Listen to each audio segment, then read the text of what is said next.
안녕하세요. 안녕하십니까. 네, 반갑습니다. 내일 그 공법 있고 일요일날 특강이 있죠, 그죠? 자료가 나왔거든요. 나와가지고 이제 예전에는 기출 특강이었는데 테마 특강입니다, 그죠? 테마 특강이어서 이렇게 해서 이제 중요 부분만 이렇게 하고 이제 계산 문제가 좀 어렵기 때문에 그 1분 안에 풀 수 있는 계산 문제를 좀 만들었어요, 그죠? 그래서 이렇게 만들었으니까. 일단은 신청이 좀 낮더라고요. 그러니까 좀 신청을 하셔서 일요일날 좀 들으시기 바랍니다. 무슨 말씀인지 아시죠, 그죠? 할게요. 저번에 어디까지 했죠? 저번에 페이지로 가시면은 교재. 아마도 교재 가시면은 페이지 205페이지 할 차례 맞죠? 205 가시면은 이제 현황 평가까지 갔었고, 그 다음에 밑에 가시면은 그 개별 평가서부터 이제 들어가는데 별표를 하나 쳐놓으세요.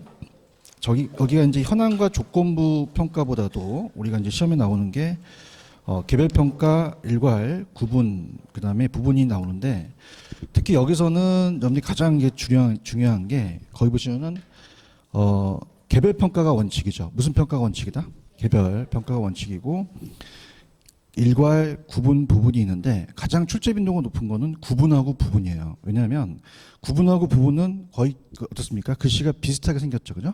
그래서 우리가 물건별 감정평가는 원칙이 개별 평가가 원칙이에요. 무슨 평가가? 개별 평가. 개별 평가로 하는 게 원칙이다. 이렇게 합니다. 그럼 원칙만 있어요? 또 예외도 있어요. 예외도 있죠. 원칙이 있으면 예외가 있어서 일괄, 구분, 부분이 있는데 가장 큰 출제 빈도가 높은 게 지금 구분하고 부분을 묶어보세요. 구분하고 부분을 묶어보시면은 묶으셨나요? 이거 두 가지가 이제 가장 유력하기 때문에 이 두 가지에서 이제 시험 문제가 잘 나옵니다. 그럼 구분하고 부분은 중요한 것은 구분해서 평가하는 거하고 그 다음에 요거는 그 일부분만 평가를 하는 거예요. 그럼 어떻습니까? 우리가 필지와 핵지라는 걸 배우셨죠, 그죠? 그럼 예를 들어서 하나의 필지가 있어요. 하나의 필지를 인위적으로 우리가 이제 두 개의 핵지로 나눌 수가 있습니다. 두 개의 핵지로. 그럼 여기를 이제 주유소와 카센터로 사용한다.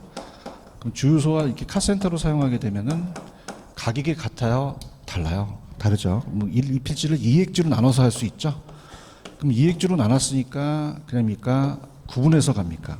구분해서 가죠. 근데 여기는 이제 가장 중요한 단어가 하나의 대상 물건이라도 요게 이제 중요해요. 가치를 달리해요. 뭘 달리한다? 가치. 그래서 가치를 달리라는 게 나오면 이건 부분이다, 구분이다. 구분이고요. 이 일부분이라는 것은 뭐야? 구분해서 가는 겁니까? 그 하나의 일부분입니까?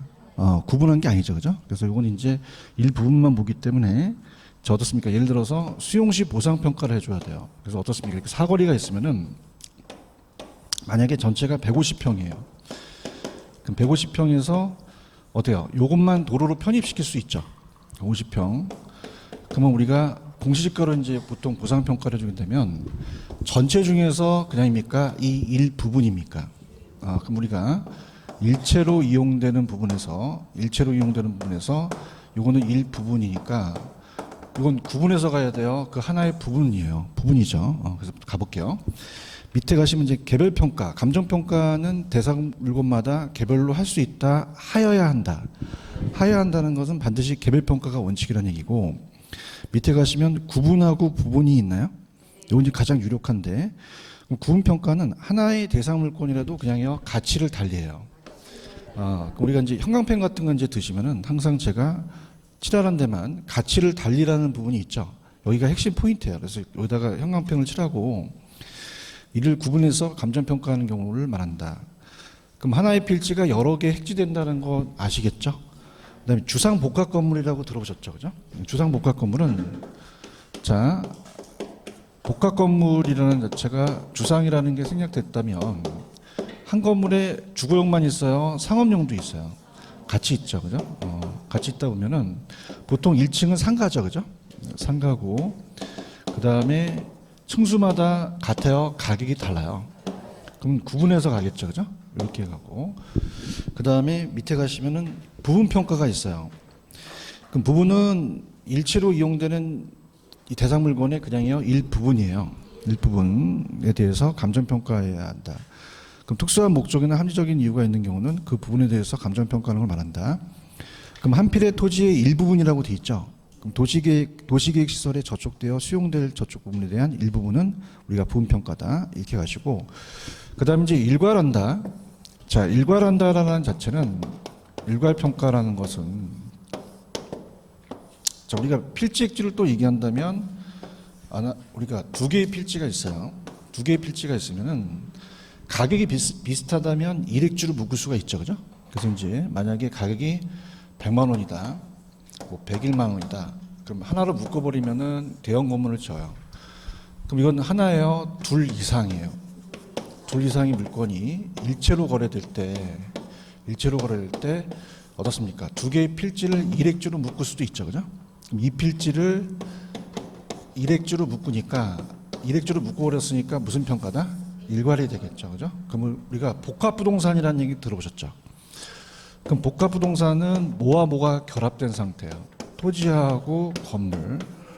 그럼 토지와 건물을 봤을 때 우리가 예전에 독립적으로, 원래는 법으로는 독립적이지만 거래활동이나 평가활동할 때는 일괄해서 평가하죠. 그죠? 그럼 복합부동산 같은 경우는 토지와 건물을 그냥요 일괄해서 해요. 일괄해서 하죠. 그래서 거기 보시면 일괄평가라는 게 있죠. 자, 일괄평가는 하나예요? 둘 이상이에요? 대상 물건의 일체로 동그라미 거래되거나 상호는 용도상의 불가분의 관계가 있는 경우는 일괄하여 감정평가한다고 돼 있죠. 여러 개의 필지를 그냥입니까? 하나의 액지로 묶었습니까? 묶었고, 토지와 건물을 결합된 게 복합부동산은 일괄해서 가죠. 이렇게 해서 이제 개별의 원칙이나 일괄 구분 부분이 있다. 이렇게 좀 나눠주시고요. 그다음 넘기시면 이제 그 필수적 공적 참모 평가라는 게 있죠. 자, 그래서 이제 우리가 이따가 이 필수적이라는 자체가, 필수적은 반드시 해야 되는 거예요. 반드시. 그래서 의무적이라는 게 있으면은 동그라미 쳐보세요. 의무적으로 반드시 해야 된다. 근데 이거의 반대가 임의적이거든요. 임의적은 해도 되고 안 해도 되고 자기 자유의사에 따라주는 거예요. 그럼 이 필수적은 거기 보시면은 경매평가라는 거 한번 찾아보세요. 경매평가라는 게 있죠. 그죠? 이 기출이 됐었는데, 경매평가도 강제적으로 이루어지다 보니까 경매평가가 임의적이다, 필수적이다. 그래서 거기 보시면은 필수적은 의무적이라는 단어가 있나요? 그래서 경매평가나 보상, 과세, 표준지 공시지가는 필수적이다 이렇게 보시고, 그다음에 이제 우리가 기본서를 보시게 되면은 공적하고 공인이 있거든요. 공적 평가와 공인 평가가 있어요. 자, 그러면은 여러분들도 공적 중개사 따로 오셨어요? 공인 중개사 따로 오셨어요? 그럼 공인은 국가가 공인하는 거죠.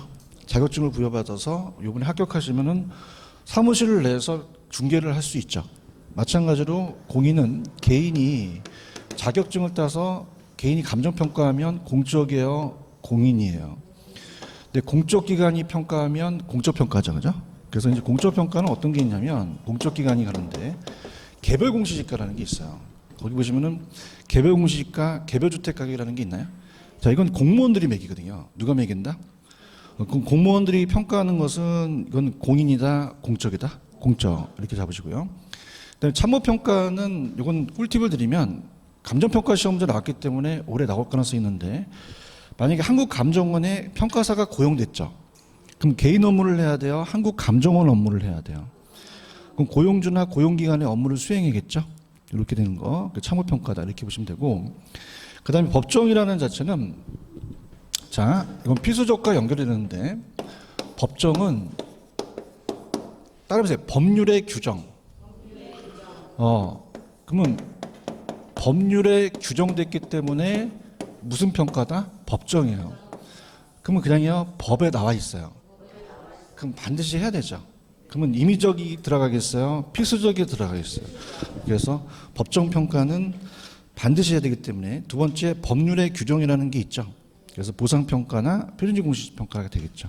이해하셨죠? 됐습니다. 오늘 프린트 다 받으셨나요? 한번 풀어보세요. 1번 문제. 제가 프린트를 안 갖고 왔는데 혹시 프린트 좀 하나만 없나요? 뒤에? 하나 좀 같이 보시고. 네. 1번 문제입니다. 1번.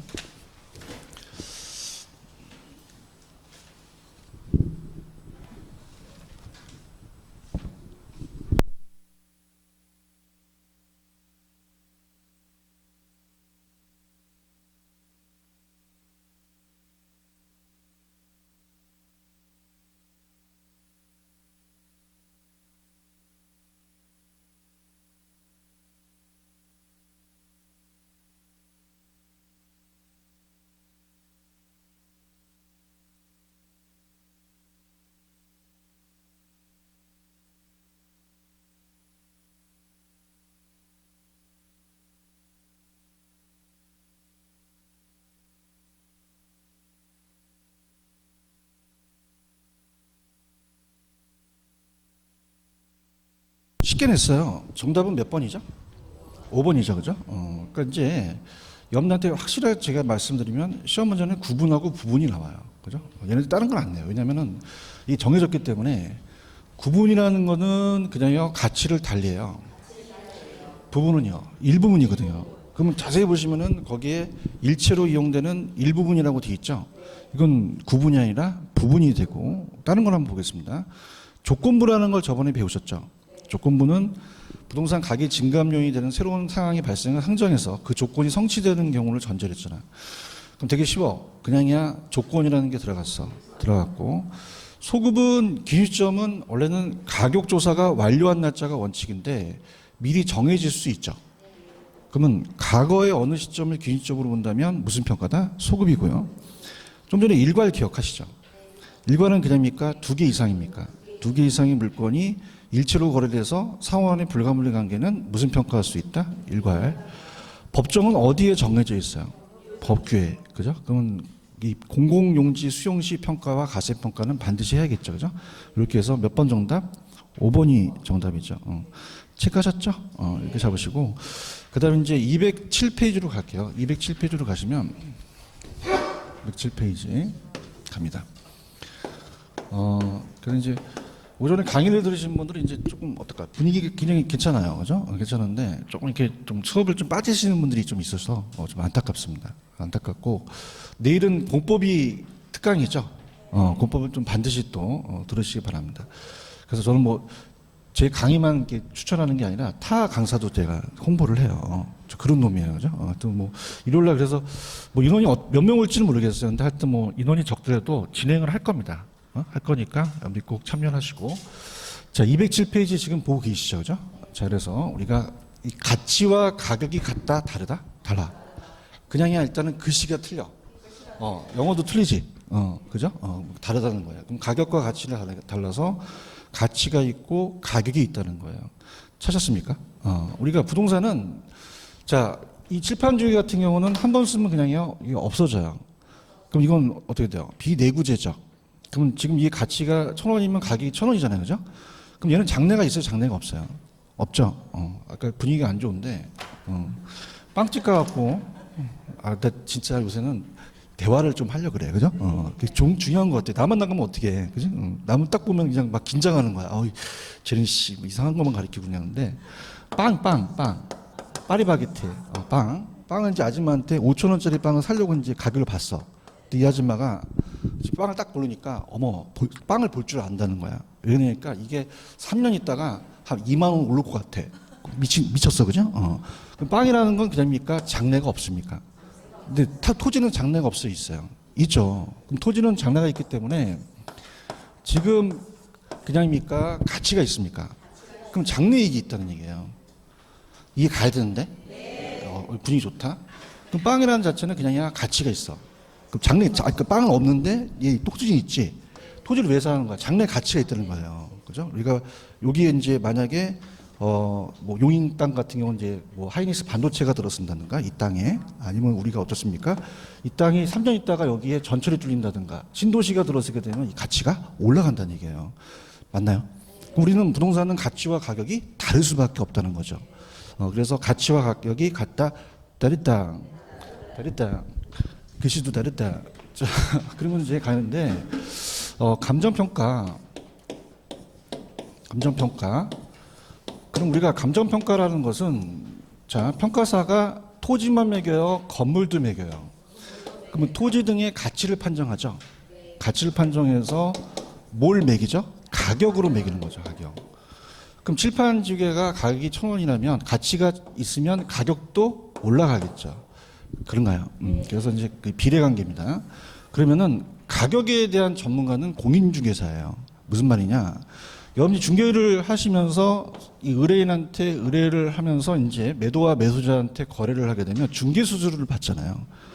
그럼 만약에 이 상가 건물이 만약에 20억으로 내놨어요. 지금 여러분들이 이제 그 중개 사무실 가면은 이제 거기 여기도 오게 되면 이렇게 보증금 얼마, 뭐 매매 얼마 이렇게 적혀져 있죠. 그럼 이건 그냥요 과거의 거래가 됐어요. 과거. 그래서 과거에 거래가 된 그 가격이 과거의 값이 뭐다? 가격이라는 거죠. 맞습니까? 그럼 여러분이 왜 실거래가 신고라고 하잖아요. 그럼 실거래가라는 건 그럽니까? 과거입니까? 과거. 그죠? 6월 달이면 5월 달에 신고가 들어가잖아요. 그죠? 그러면 과거에 대한 것은 평가사가 전문가겠어요? 중개사가 전문가겠어요? 중개사죠, 중개사. 대화를 하자니까. 근데 평가사는 과거의 가격을 매기는 게 아니죠. 평가사는 가만히 있어요. 여기 실질 조사를 해요. 그래서 이 지역의 상황을 보는 거죠. 근데 지금은 별로 아닌데 이 상권이 3년 후에 여기 전철이 뚫린다든가 여기에 KTX나 GTX가 지나가고 뭐 이런 돼요. 가격이 어떻게 될까? 올라가죠. 평가사는 그럽니까? 장래가 중요합니까? 그러면 장래가 이익이 있죠. 그러면 장래 이익을 그냥요 현재 값으로 매겨요. 현재 값으로 매겨서 가치를 판정하는 거죠. 맞습니까? 그래서 감정평가 파트가 공인중개사랑은 좀 다르다는 거예요. 그럼 이거는 중개사가 전문가요? 평가사가 전문가요? 감정평가사가 매기죠. 맞나요? 그래서 부동산 가치의 본질은 장래이익을 현재 가치로 매기는 게 가치의 본질이에요. 그럼 평가사는 그냥입니까? 장래를 생각합니까?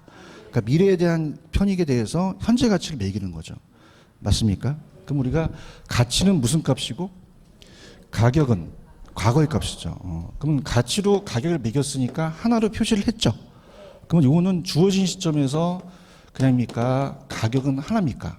하나죠. 여러분이 지금 중개사무소 가갖고 이 상가 건물을 살려고 그래, 20억짜리를. 그래서 얼마야? 했더니 지금 20억이라는 거야. 왜냐니까 9시 반에 거래가 됐다는 거야. 그래서 딱 20억을 갖고 왔더니, 이따가 비가 올 것 같아갖고 한 1억 오를 것 같은데, 또라이야, 그죠? 그럼 주어진 시점에서 가격은 여러 개다, 하나다? 하나죠. 근데 가치는 그냥요, 굉장히 많아요. 많죠. 그렇죠. 여러분들 지금 프린트의 지금 이 가치가, 아니, 보자는 게 아니라, 이 가치가 지금 합격을 안 했죠, 그죠? 그럼 합격 안 했을 때 지금 이 가치는 낮습니까? 굉장히 높습니까? 높죠. 근데 올해 합격하고 내년에 가치는, 버리려고 그러지? 개인마다 똑같아요? 달라요? 다르죠. 그 가치를 매기는 거는 주체에 따라 다르다는 거예요.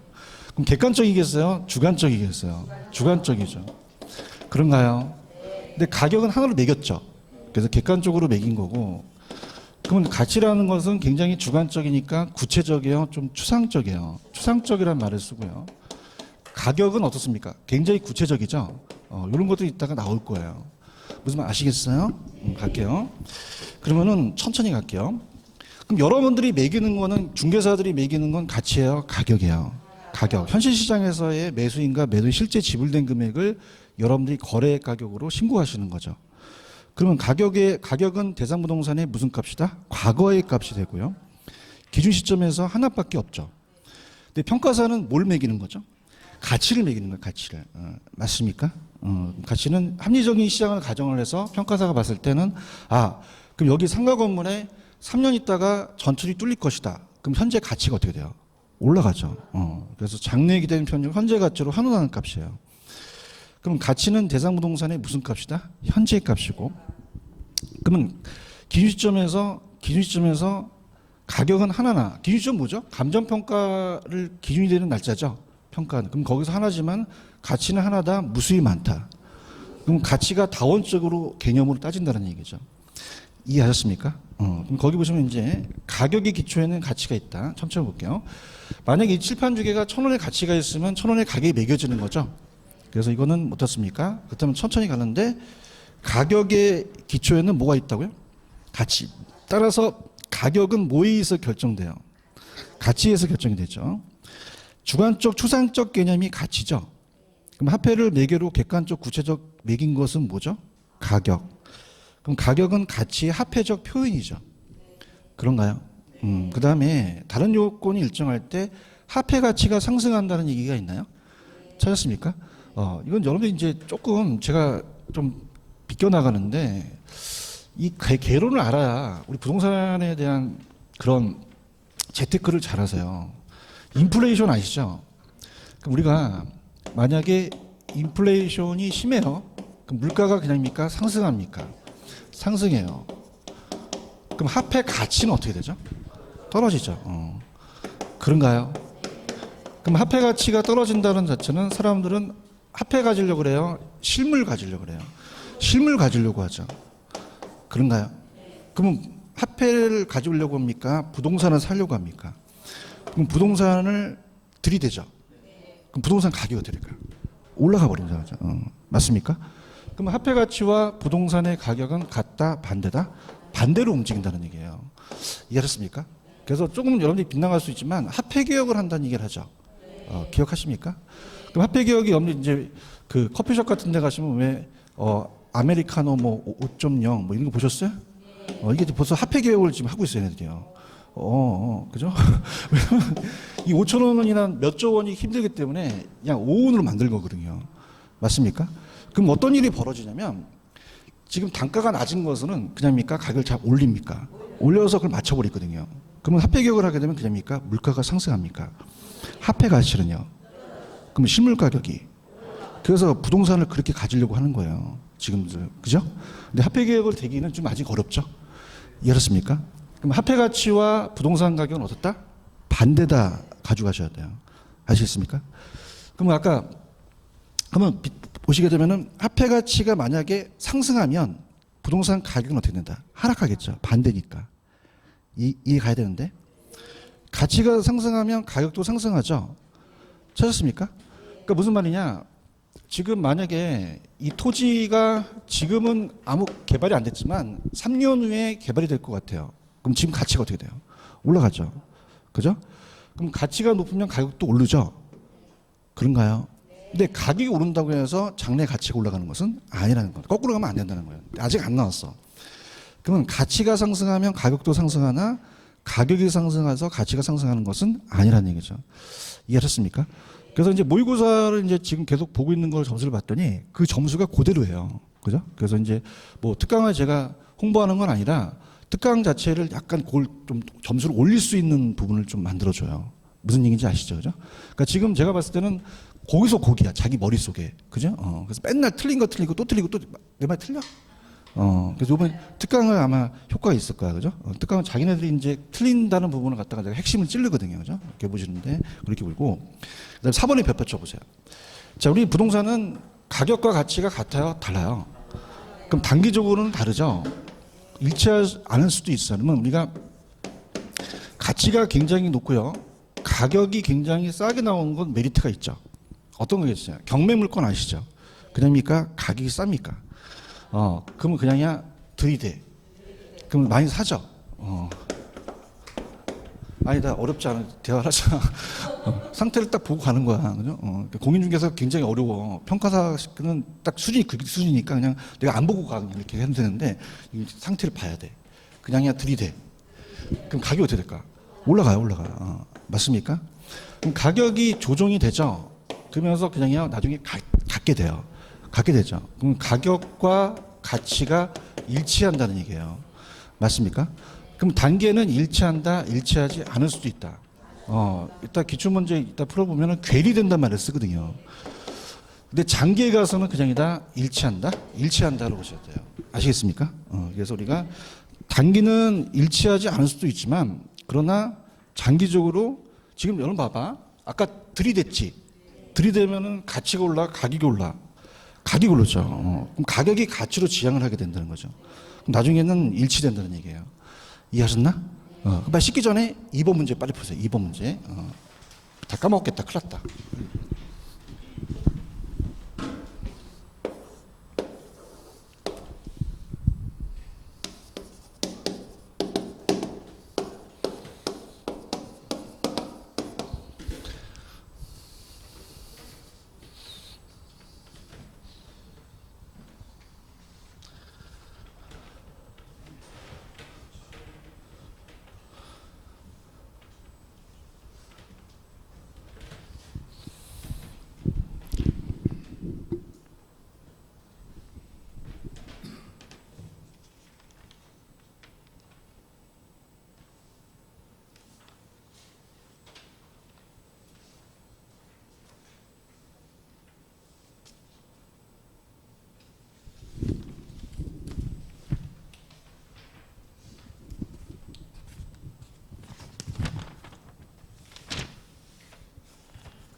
이것도 답이 쉽죠?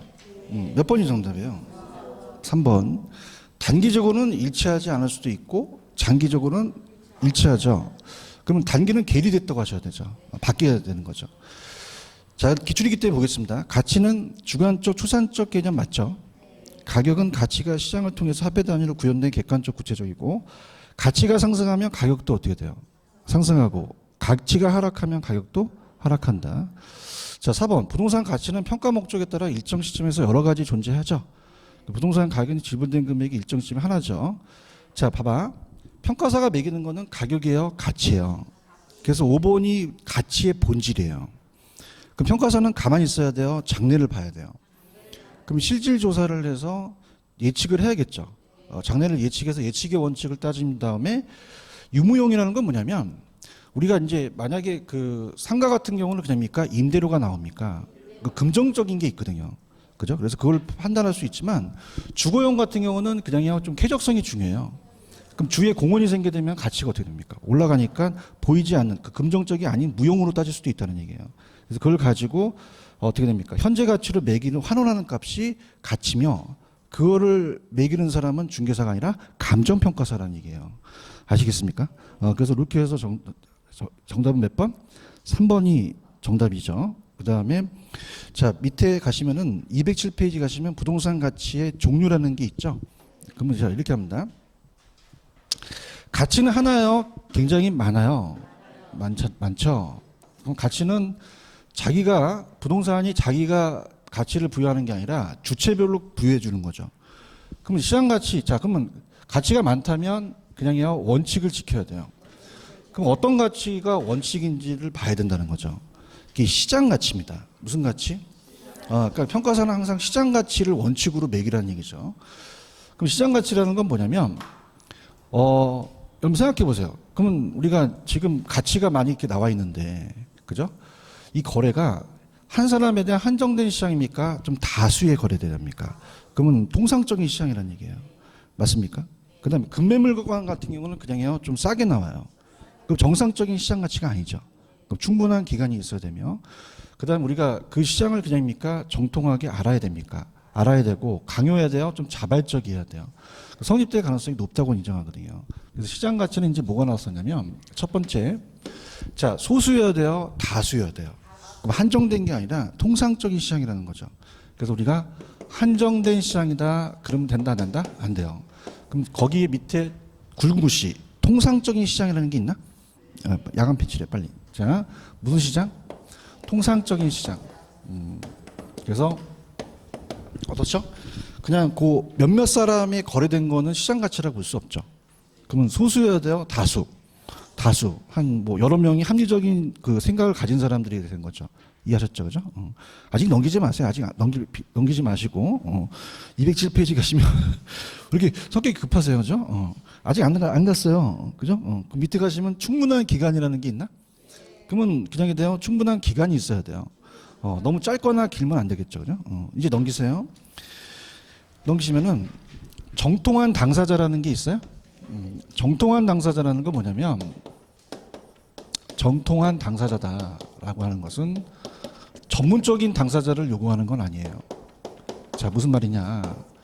자, 당사자는 따라서 거래 당사자, 매도자, 매수자. 그럼 얘네들은 그냥입니까? 시장을 정확하게 알고 있어야 됩니까? 알고 있어야 거래됐던 가격이 시장 가치라는 얘기예요. 그럼 우리가 매도자와 매수자가 만약에 좀 띨띨하게 거래를 했어. 그럼 이거는 정통하지 못하죠. 매도자가 좀 띨띨하면 비싸게 팔어, 좀 싸게 팔어. 어려운 거 안 물어본다니까. 매수자가 좀 띨띨하면 비싸게 사는 거예요. 이건 가격이 아니라는 거지. 그럼 정통해서 그 시장을 정확하게 알고 있어야 되는 거예요. 그럼 전문적이다, 전문적은 아니다. 아니죠. 그래서 정통한 당사자를 요구하고, 그 다음에 막 강요해야 돼요. 좀 자발적이어야 돼요. 자발적인 거래가 중요하죠. 찾았습니까? 공부도 막 강요하면 안 돼. 자기가 자발적으로 해야지. 말 틀려? 맞죠? 본인은 맨날 아이들한테, 야, 너 공부해. 그러면서 맨날 자기네들은 공부 안 하고 맨날 놀러 다니고, 그죠? 자, 그래서 그냥 자발적이어야 돼. 자발적이어야 되죠. 강요되면 안 돼. 그러니까 마찬가지야. 자녀분들한테 막 강요하지 말고 자기를 한번 생각을 해봐. 그죠? 공부하기 싫으면. 자, 그럼 강요해야 된다, 자발적인다. 그 다음에 성립될 가능성이 가장 높다는 게 있어요. 자, 이게 좀 어려운데, 성립될 가능성이 높다라는 자체에 대한 뉘앙스는 뭐냐. 자, 우리가 어떻습니까? 자체적으로, 그러니까 이런 얘기예요. 우리가 이제 지금 굉장히 좀 이슈가 되는 게 실거래가라는 얘기 들어오셨죠? 그러니까 실거래가를 신고를 좀 잘 안 하더라고요. 그죠? 왜냐하면 이걸 하게 되면은 좀 약간 좀 그 전체적으로 이제 자기네들끼리 그런 게 있나 봐요. 그죠? 중개업소들끼리. 그러면 실거래가를 하게 되는 것은 그냥입니까? 시장에 나와 있는 가격입니까? 가격이면서 실제 거래된 가격을 제시하라는 얘기예요. 맞습니까? 근데 그 중에서도 감정평가사에 대한 얘기는 뭐냐면 가장 빈번하게 많이 거래가 돼야 돼요. 그죠? 예를 들어서 지금 A, B, C, D 중에서 자, 만약에 똑같은 물건인데 25로 거래된 게 한 30번의 거래가 됐어요. 그죠? 그 다음에 이제 B 물건 자체가 만약에 20억으로 거래되는데 딱 한 번 거래됐고, 자, 급매물로 나와서 18억으로 거래된 게 두 번이고, 그 다음에 만약에 21억으로 거래된 게 뭐 두 번이다. 그러면 이게 그냥입니까? 제일 빈번합니까? 그럼 이걸 가라는 얘기예요. 그럼 최고 가격이에요? 최고 가격도 아니에요. 평균을 낸 것도 아니죠. 그럼 어떻게 돼요? 성립될 가능성이 가장 높다는 것은 가장 많이 거래된 것을 시장 가치로 보자는 얘기예요. 아시겠습니까? 이렇게 보시면 되고. 근데 그냥 있어요? 예외가 있어요. 그럼 시장 가치 아닌 것도 매길 수가 있죠. 그래서 시장 가치 외입니다. 시장 가치 외. 그럼 시장 가치 외라는 자체는 이제 법령이 다른 규정이 있는 경우나 감정평가 의뢰인이 요청하는 경우는 다른 거로 매길 수도 있다는 거죠. 자, 그러면 사용가치와 교환가치라는 게 있나요? 그럼 사용가치와 교환가치는 사용했을 때 가치고 이 물건을 팔았을 때에 대한 교환가치인데, 자, 만약에 제가 이제 만약에 그 선풍기를 좀 쓰고 있어요, 집에서. 근데 막 한 10년이 지났어요. 그럼 그냥이야, 오래됐어. 그럼 내다 팔긴 힘들죠. 근데 내가 너무 사용하기가 좋아. 무슨 가치가 크죠? 그럼 이걸 처분하겠어요? 내가 보유하고 있겠어요? 보유하죠. 부동산도 마찬가지고, 그죠? 근데 한 30년이 지난 선풍기는 사용할 수가 없죠. 한 50년이 지났단 말이야. 그럼 그냥이야, 골동품이야. 그러면 팔면 가치가 높아진대. 무슨 가치가 세는 거야? 교환 가치죠. 그럼 처분으로 갈 수 있다는 거죠. 그러면 얘는 유사한 개념이다, 다른 개념이다. 다른 개념이죠. 그럼 사용 가치는 그냥입니까? 사용됐을 때 가치입니까? 사용됐을 때 주관적인 가치죠. 근데 아까 골동품 같은 경우는 사용해요, 사용을 못해요. 근데 내가 현금과 교환할 수는 있잖아요. 교환 가치는 거래됐을 때 가장 높은 화폐와 구매력의 크기를 얘기하는 거거든요. 이해하셨죠, 그죠? 그러면 사용 가치와 교환 가치는 유사한 개념이다, 다른 개념이다. 이게 나왔었거든. 그럼 일단 그냥이야, 글씨가 달라. 그럼 같다, 다르다? 다르고. 교환 가치는 내다 파니까 시장 가치 유사한 개념이겠죠. 투자 가치는 객관적이라고 그랬어요. 제가 예전에 투자론에서 주관적이라고 그랬어요. 주관적이고. 장부 가치는 장부에 나와 있는 가치죠. 그래서 장부상에 대한 잔존 가치만 박스 치시고, 공익 가치는 그냥입니까? 공공의 목적입니까? 그럼 경제예요? 비경제예요? 비경제. 과세는 세금 때리는 거죠. 소득세나 재산세에 부과인데 가장 유력한 거는 사용 가치와 교환 가치예요. 그죠? 요거 위주로 좀 가져가세요. 무슨 말씀인지 아시겠죠? 그 다음에 로마자 3도 우리가 예전에 공부했던 건데, 가치의 발생 요인이 있고 오른쪽에 보시면 가치의 무슨 요인이 있죠? 그럼 가치가 형성되는 요인을 먼저 평가사가 알아야 되죠. 그래서 직접 나가서 지역 분석과 개별 분석을 해야 된다는 얘기예요. 그러면서 그 형성 요인이 끝나면 그 형성 요인에 영향을 주는 게 발생 요인이죠. 그럼 발생 요인에 따라서 가치가 매겨질 수가 있다는 얘기죠. 이해 갔나요? 그러니까 예를 들어서 만약에 주택의 주변에 공원이 조성됐어요. 그럼 그냥입니까? 사회적 요인입니까? 그럼 형성 요인에 의해서 주택의 쾌적성이 증가하죠. 그럼 효용성이라는 게 이게 발생 요인이거든요. 그럼 쾌적성이 증가하면 주택 수요가 어떻게 돼요? 증가하니까 가격이 어떻게 됩니까? 올라가는 순서대로 평가를 감정평가한다는 얘기예요. 그럼 평가사는 그냥입니까? 먼저 형성 요인을 봅니까? 그 다음에 발생 요인을 따지는 거죠. 이렇게. 그러니까 이제 좀 그래요. 처음에는 거의 뭐 11월달, 12월달은 뭔지도 모르고 그냥 소련말이었는데 지금 좀 뭐 좀 이렇게 들어오죠. 들어와야 될 텐데 안 들어와요? 큰일 났다. 씨, 아직도 안 들어오면 어떡해. 그죠? 자, 이제는 11월 느낌이 좀 쏙쏙 오는 것 같아. 그럼 그냥이야 형성 요인부터 봐야 돼. 그렇지. 그 지역에 이제 공원이 들어서느냐, 아니면 전철이 뚫리느냐, 이런 것들을 보고 가치가 발생되는 원인을 보는 거죠. 그래서 우리가 부동산 가치의 그냥입니까? 형성 요인을 봐야 됩니까? 형성 요인. 가치가 형성된 요인들이 뭐가 있지?라고 보는 거죠. 형성 요인. 그래서 왜 제가 형이 일지계 기억나시죠? 그래서 일지계. 그 다음에 일반적 요인이 될 수 있고요. 일반 요인. 그래서 일반적이 될 수 있고 그냥 일반 요인이라고 하기도 해요. 지역적 요인이라고도 하고 지역 요인이라고도 합니다. 자, 그 다음에 요건 그냥요 개별적 요인이에요. 개별적. 그러면 여러분들이 개별 분석이 먼저예요? 지역 분석이 먼저예요? 그럼 지역 요인을 알고 개별 요인을 아는 거죠. 그 다음에 이제 일반적 요인인데, 자, 그러면 사회적, 경제적, 행정적이 있어요. 자, 오른쪽 박스가 하나 있나요? 그러니까 우리가 객관식에 내긴 딱 좋아요. 왜냐면 우리 시험 문제는 그냥이야 오지선다야. 이런 게 싹 눈에 들어와요. 저 같은 경우도 이제 민간 자격증을 내기 때문에 이런 게 아주 좋은 거야. 왜냐면 신경 안 쓰고 낼 수 있지. 그렇죠? 왜냐면 출제원들이 어떻습니까? 머리 안 쓰고 그냥 아이씨 사회적, 경제적 바꿔낼까? 이렇게 한단 말이에요. 그럼 우리도 그냥이야 준비를 하고 가야 돼. 그럼 사회적이라는 자체는 모든 그 변화가 인간과 관련된 거죠. 누가 관련됐다? 그럼 우리가 그냥입니까? 인구가 증가합니까? 가족이 분리한다든가 공원이 생길 수도 있죠. 그러니까 인간한테 공공시설이 안 필요해요? 필요해요. 이런 게 사회적 요인이라는 얘기죠. 맞나요? 근데 경제적은 인간과 관련된 거예요? 어떤 수익과 관련되는 거야? 수익. 그죠? 그 다음에 행정적은 그냥입니까? 정부의 정책입니까? 정책이죠. 규제하거나 정책을 펼 수 있죠.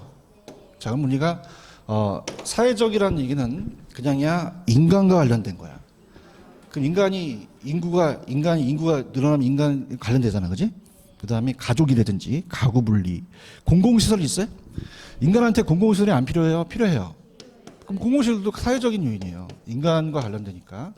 그 다음에 여러 가지 이제 부동산 거래 간행이라든지 건축 양식이라든지 정보화 증전은 사회적입니다. 근데 경제적은 돈이죠. 뭐 투자라든지 재정, 금융, 물가, 임금, 고용 이런 걸 탁 보면 그냥이야 경제적이야. 느낌이 오지, 그지? 근데 이제 교통체계 상태라는 게 있나? 요걸 이제 박스 쳐보세요. 교통체계 상태. 교통체계 상태가 이건 경제적으로 봐야 된다는 얘기예요. 무슨 말이냐? 여기 만약에 사거리에 전철역이 뚫리자마자 이 지역의 인구, 사회적, 인구가 먼저 바뀌어요. 정책, 행정적, 정책이 바뀌어요. 상권이 먼저 바뀌어요. 그러면 교통체계의 상태는 경제적으로 보자는 얘기예요. 이해하셨습니까? 그 다음에 이제 우리가 기술혁신 산업구조가 바뀌어요. 그러면 3차 산업, 4차 산업이 들어서게 되면 그 지역의 가치가 올라가겠죠. 경제적이에요. 맞아요. 그 다음에 좀 어려운 게 세부담의 상태라는 게 있나? 자, 요거하고 오른쪽에 행정적에 보시면 세제라는 단어가 있을 거예요. 조세제도에. 세제 있어요? 그럼 세제에다가 박스. 세제는 따라서 조세제도. 그럼 이건 그냥이야 세법이 바뀐 거야. 제도가 바뀐 거죠. 이 세에 대한 제도가 바뀐 거죠. 그럼 정책이니까 행정적이란 말이에요. 그런가? 근데 세부담이라는 거는 법이 바뀌었다는 얘기가 없잖아요. 자, 이건 뭐냐면 경제활동하는 곳이 그냥이요 시장이에요. 자, 시장은요 그냥입니까? 거래 당사자가 있습니까? 그럼 우리가 임대인과 임차인을 배우셨잖아요. 임대인과 임차인. 그러면은 자, 우리가 얘한테 조세를 부과시키면 있는 놈이 더하죠. 그냥입니까? 조세를 전가시킵니까? 조세 부과예요, 전가요? 그럼 정책이 하는 게 아니잖아요. 그럼 이 경제활동에서 나타나는 것들이죠. 그럼 이건 세부담이라는 자체는 정책이 바뀐 겁니까? 이건 경제적입니까? 경제 환경 속에서 그렇게 지네들끼리 전가시킨 거죠. 맞습니까? 그럼 세부담의 상태는 뭐로 봐야 되고 세제는 행정적으로 봐야 되는 거죠. 이해하셨어요? 그래서 제도라든지 계획, 규제, 정책, 세제, 제도 나오면 무슨 쪽이다? 행정적이 되는 거죠. 자, 그러면은 거기에 의해 보시면은 가치 형성 요인은 대상 물건의 경제적 가치에서 일반 지역 개별이라고 돼 있죠. 자, 그럼 아직까지는 안 나오는데 제가 이제 가치의 발생입니까? 이건 형성입니까? 발생 요인하면 안 돼요. 형성 요인을 발생 요인으로 바꿔놓을 가능성이 있거든요. 그 다음에 2번에 가시면은 두 번째 연관성하고 세 번째 유동성이라는 단어가 있나요? 자, 이게 무슨 뜻이냐. 자, 얘네들 사경행은요, 서로 그냥요, 관련이 돼 있어요. 그러면 유기적으로 연관이 돼 있다는 얘기예요. 그게 무슨 말이냐. 만약에, 자, 이 지역에 전철이 뚫리자마자, 그냥입니까? 여기가 인구가 늘어납니까? 그럼 사회적인 영향을 주겠죠. 그럼 인구가 늘어난다면은 우리가 어떨까? 땅값도 어떻게 될까? 올라가 버려요. 그럼 그냥이야 투기가 발생해. 그러면 정부가 규제할 수도 있죠. 그럼 그냥이야 세 가지가 연관성이 있어. 유기적으로 나타난다는 거예요. 맞습니까? 항상 이 지역이 그냥이야 변해요. 그 유동성이라는 건 뭐냐면 이 지역이 항상 바뀐단 말이에요. 아시겠죠, 그죠? 이렇게 잡으시고. 그다음 우리가 형발이라고 암기하시라 그랬죠. 그래서 형발, 우리 형이 발이 커요. 그러면 요 가치의 형성 요인이 발생 요인에 영향을 준다는 거죠. 그럼 부동산 가치의 발생 요인은 뭐냐? 자, 좌측의 하단에 네 가지가 있는데요.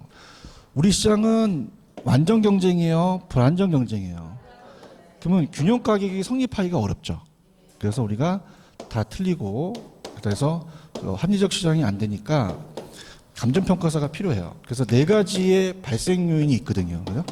그럼 부동산에 대한 효용성이라는 건 뭐냐면 우리한테 부동산이 어떤 쓸모성, 효율성, 효용성이라든지 유용성을 준다는 거예요. 자, 무슨 말이냐. 자, 주거용 같은 경우는 수익성이 중요해요, 쾌적성이 중요해요. 상업용은요, 수익성이 중요해요. 상업용이 쾌적성 중요하면 손가락 깔잖아, 그지?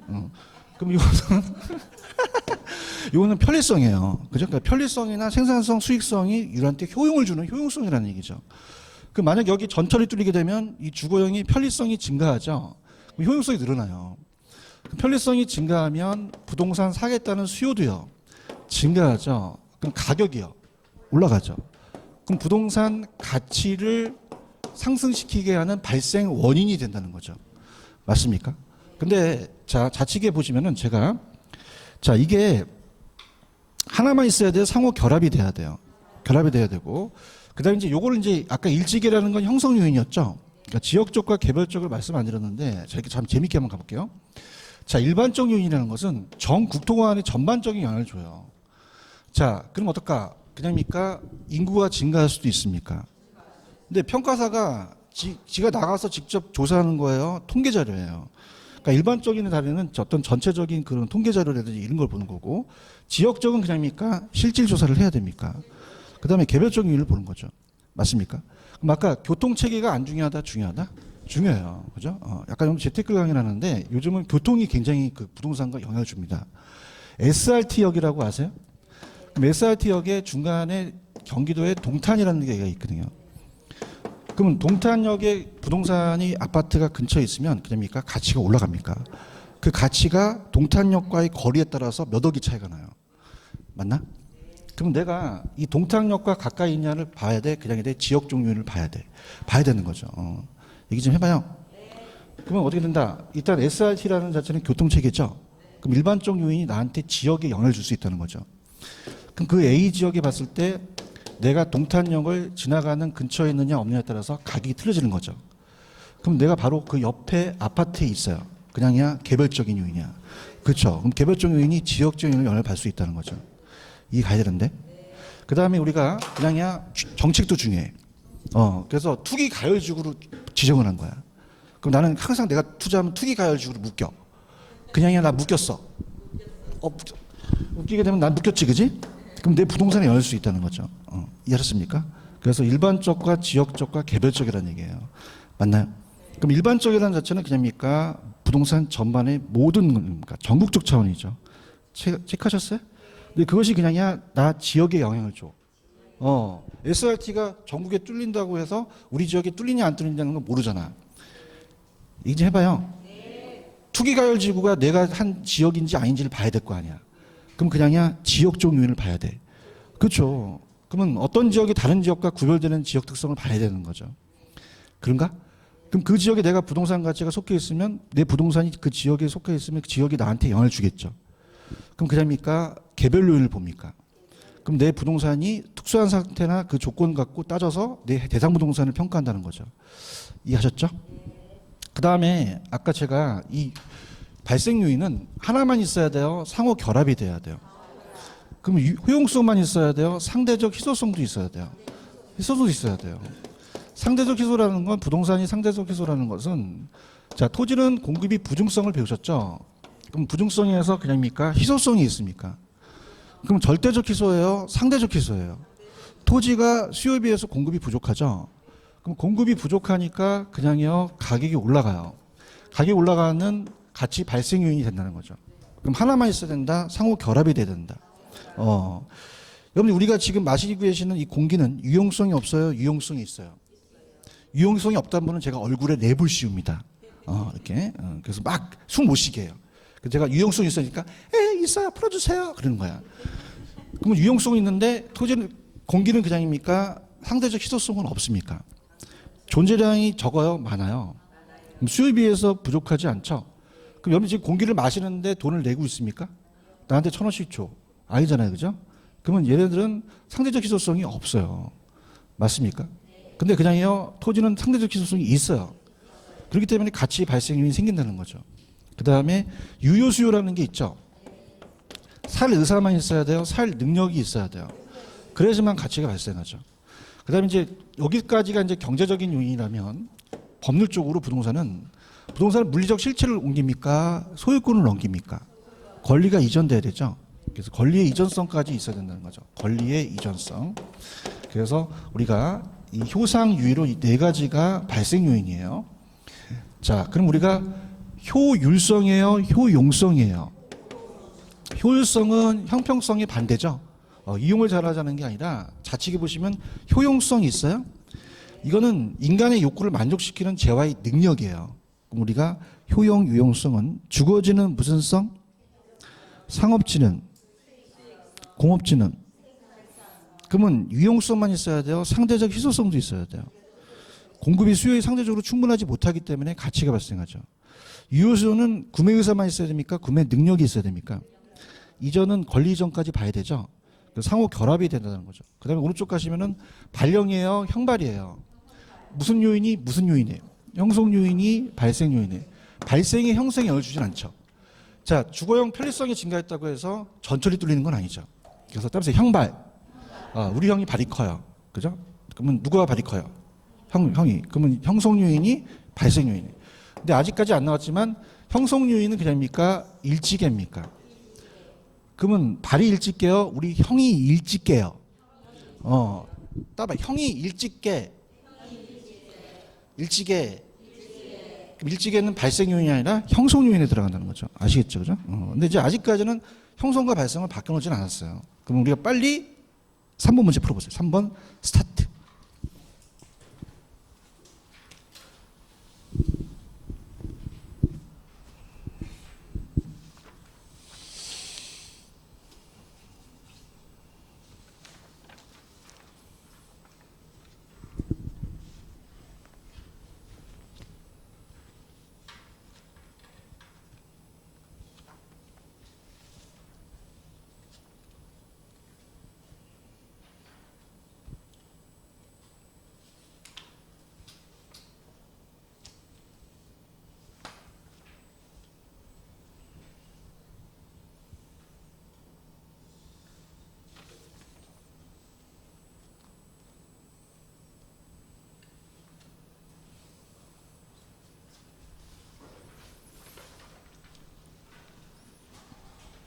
삼번 부동산 가치 발생의 설명 틀린 것은? 3번이죠. 하나만 있어야 돼요. 상호 결합이 돼야 돼요. 됐죠. 그럼 다른 걸 읽어볼게요. 효용성 있었죠. 우리가 쾌적성 같은 건 인간의 필요나 욕구를 만족시키는 재화의 능력이고, 절대적 희소예요, 상대적 희소예요.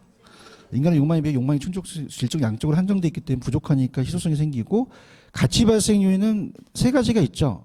효용, 유효, 상대적 효용. 하나만 있어야 된다. 상호 결합이 돼야 된다. 3번이 정답이고, 우리가 부동산은 그냥입니까? 이전성도 있습니까? 권리를 이전시키는 것도 발생 요인에 들어가고. 자, 무슨 말? 그 무슨 요인이 형성 요인은 발생 요인에 영향을 미치죠. 바뀌면 안 된다는 겁니다. 아시겠죠? 이렇게 가시고 제가 요거를 지금 특강 자료를 여기 앞에다가 놓을 테니까 한번 보세요. 그죠? 보시고 한번 요게 왜냐면 이제 특강 자료 어차피 봐야 여러분이 좀 신청을 하실 거 아니에요. 아시겠죠? 그죠? 좀 쉬었다 가겠습니다.